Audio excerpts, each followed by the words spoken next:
Roumanie jusqu'au samedi pour gagner. Très chers amis internautes, salam alaikum. Amis résistants, mes respects à vous, chapeau bas.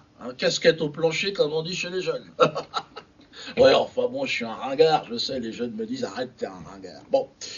Lors de notre dernier congrès, d'ailleurs, rassemblement des mouvements résistants en Eure-et-Loire, bon, on était 4, d'accord, alors j'entends d'ici les ricaneurs, les mauvais esprits. Regarde, vous êtes des ringards, vous êtes que 4. Oui, d'accord. D'accord, foutez-vous de ma gueule. Mais vous savez, c'est seulement après la victoire que les résistants se comptent par millions. Avant, ils sont toujours une poignée comme ça, prêts au sacrifice. Ainsi va l'histoire, ainsi va la vie, Abdullah. Alors, donc c'est lors de ce congrès, et je reviendrai ensuite au sujet, lors de ce congrès d'orientation, qu'une jeune recrue, du nom de code de La Ficelle, il se reconnaîtra, s'est adressée à moi. Il a dit, Dieudo, guide-nous vers la lumière. Elle était comme ça. Alors je lui ai dit, bon, j'ai répondu déjà, calme-toi, tu t'énerves, tu commences à dire n'importe quoi, tu m'emmerdes. Je lui ai craché d'ailleurs la gueule. Il m'a répondu, parce qu'il il commençait déjà à chialer, il m'a répondu, je suis fier de servir la résistance à tes côtés, maître Quenelier. Comme ça. Il chialait. Comme ça. Alors, parce qu'il était très inquiet, ah oui, d'ailleurs, il m'a dit, mais au fait, on résiste, d'accord, mais à quoi? Alors là, je lui ai répondu cette phrase d'un grand résistant qui veut d'ailleurs, ce résistant, de se faire balancer par sa propre mère. Il parlait sous la torture et il disait, et il répondait à ses tortionnaires, avec le temps, j'avais oublié pourquoi exactement je résistais. Mais en voyant vos gueules de cons, la mémoire me revient. Ça donne envie de chialer, putain, j'ai envie d'aller aux toilettes. Bref, le sujet du jour, il en faut un, Marine Le Pen. Vous êtes nombreux, amis internautes, à avoir réagi aux propos de la présidente du Front National, qui est bientôt peut-être présidente de ce pays. Donc là, c'est quand même sérieux.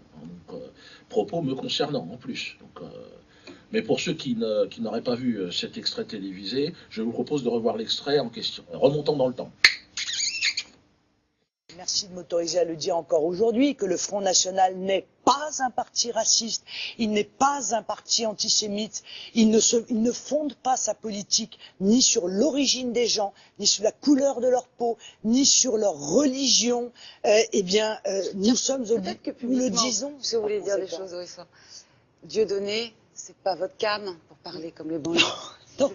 Non, c'est pas ma tasse de thé, mais c'est depuis le début. Parce que c'est pas clair pour plein de gens. Ah bah si, bah, je l'ai dit très clairement. Alors, moi, je n'ai jamais rencontré. C'est l'ami de votre père, mais en réalité, ça n'est plus du tout le vôtre. Mais c'est pas plus du tout, ça n'a jamais été. Moi, je n'ai jamais voulu rencontrer Monsieur Dieudonné. Je suis imperméable totalement aux provocations politiques qui sont les siennes. Voilà, je n'ai jamais varié sur ce sujet, donc. Alors, tout d'abord, je dirais que je suis très étonné d'être devenu à moi seul une question. Vous l'avez entendu, l'autre? Mais alors, Marine Le Pen, Dieudonné, voilà, alors.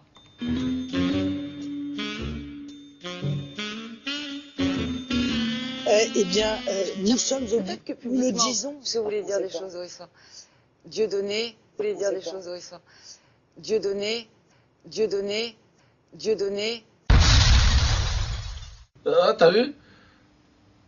Bon, il me semble qu'en cette période particulièrement difficile, il existe quand même d'autres questions à poser à une candidate à l'élection présidentielle que ses goûts en matière de comique ou de funambule et autres tartifioles. Non, enfin bon, bref, passons. Le plus déplorable, si vous l'avez remarqué dans ce programme de divertissement aussi inutile que laborieux, c'est le comportement militant de cette jeune hôtesse d'accueil. Moitié hôtesse de l'air, moitié assistante sociale. Alors c'est pas très bien à qui on a fait jouer un rôle de journalisme. Elle est mauvaise. T'es mauvaise, arrête ça. Fais autre chose. Moi j'ai envie de lui dire, tu sais, en tant que comédien, je fais arrête, fais autre chose. Arrête, fais, je sais pas, même le porno. Alors, une prétentieuse galinasse, si tu veux, aussi stupide que soumise, une poule élevée au grain de la propagande qui régurgite la leçon trop bien apprise sur ce ton si convenu qu'on s'endormirait presque. Êtes-vous antisémite, Marine Le Pen? Antisémite ou pas parce que antisémite? Non, antisémite parce que des fois on le Front National, antisémite parce que antisémite, non. Mais si... rentre chez toi, va faire une sieste parce que là... Alors, Marine Le Pen a-t-elle raison de se prêter au jeu de ce genre de questions? La réponse lui appartient, je n'ai rien à foutre, c'est pas à moi de répondre. Mais je crains qu'à force de vouloir plaire à tout prix aux médias dominants, qu'elle ne devienne leur jouet. des médias. Ah oui, parce que là, on est tout le temps là. Ils l'ont même fait, elle l'a fait répéter. Tiens, regardez. Répétez, Marine Le Pen. C'est pas votre cam pour parler comme les banlieues. Non, non, c'est pas ma tasse de thé, mais Est-ce c'est que vous depuis pouvez le le redire début. juste parce que c'est Ah plus oui, clair non, pour mais plein de gens. ah bah si, moi je le dis très Est-ce que vous depuis pouvez le le redire début. juste parce que c'est Ah plus oui, clair non, pour mais plein de gens. ah bah si, moi je le dis très depuis le début. Ah oui, non, mais ah bah si. Vous pouvez répéter parce que... Non, attends. C'est pas un perroquet déjà, l'autre, elle va être présidente. Ah non, au rythme où vont les choses, Marine Le Pen, je ne serais pas étonné de vous retrouver bientôt à poil sur un char de la Gay Pride entre Simone Veil et Anne Romanoff.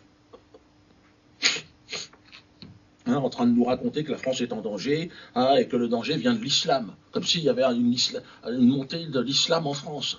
Hein. Réveillons, il n'y a pas de problème.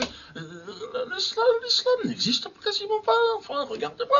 Où est l'islam? On n'a jamais mangé autant de cochons que l'année dernière et bu du pinard. Faut être logique, Marine Le Pen. De redemander aux gens qui vendent de l'alcool. On n'en a jamais vendu, beaucoup ça. Ah non, je suis en colère, là. Par ailleurs, j'avoue que vous n'avez pas menti, Marine Le Pen. C'est vrai, c'est votre qualité. Vous ne m'avez pas vraiment insulté. Il y avait quand même un peu de respect. Donc, merci. Les autres m'auraient craché à la gueule. Je suis devenu le passage obligatoire, de toute façon. Et c'est vrai que je n'ai jamais cherché à vous rencontrer. Ça ne m'intéresse pas. Comme vous ne voulez pas me rencontrer. C'est ça qui est intéressant. Pour ceux qui pensaient que je roulais pour le Front National, vous l'avez compris, la présidente du Front National, vous dites non, Dieudonné, c'est pas ma tasse de thé. Non, non, je le connais. Ah, je la connais pas. Je viens d'apprendre qu'elle existe.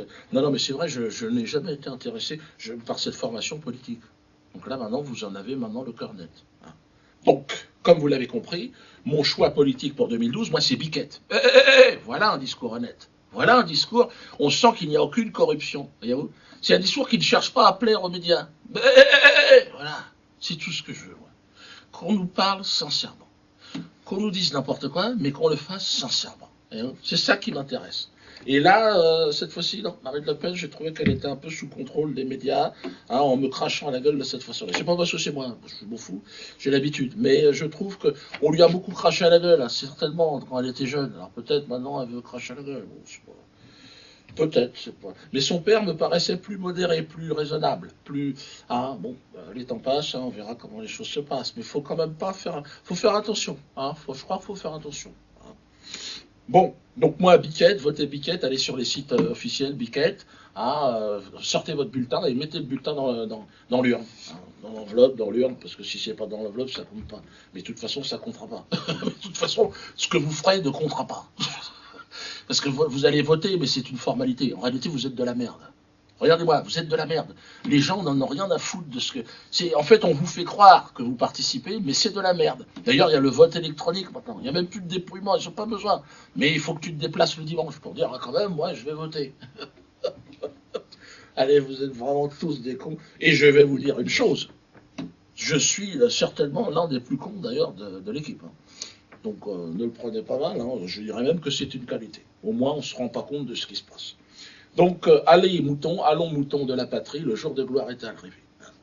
Et calmez-vous, Marine Le Pen, il n'y a pas de musulmans quasiment dans ce pays. Il n'y en a pas. J'en ai cherché, hein, il y en a. Alors, il y a un mode vestimentaire qui commence à s'imposer. Hein, barbiche, d'accord, bon. Mais ça n'a rien à voir.